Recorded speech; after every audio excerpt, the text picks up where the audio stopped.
আসসালামু আলাইকুম। Exercise number 4। নিশ্চয়ই আপনারা এতক্ষণে বুঝতে পেরেছেন এই এক্সারসাইজটি কিভাবে করা যেতে পারে। খুবই সিম্পল।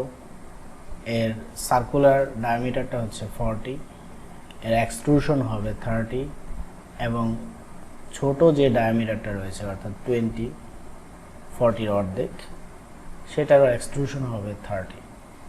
তো চলুন কিভাবে করা যেতে পারে দেখা যাক।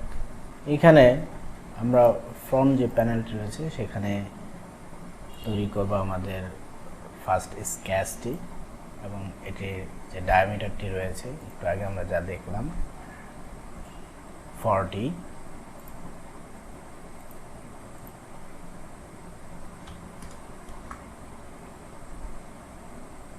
তারপর একে আমরা এক্সট্রুড বস বেস,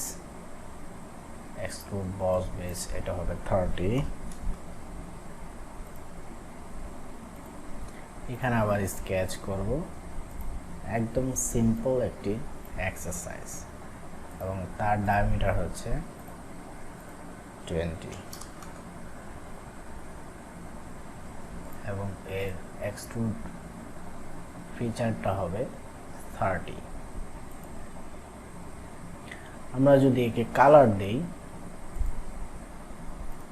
কালার কিভাবে দিতে পারি, এই সার্কুলারটি হচ্ছে যে বডিটি রয়েছে সেটি কালার দেব।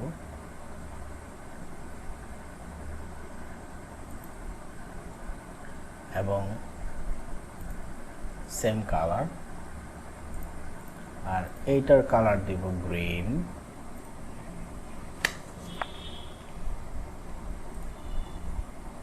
সেম কালার, ওকে, হয়ে গেল।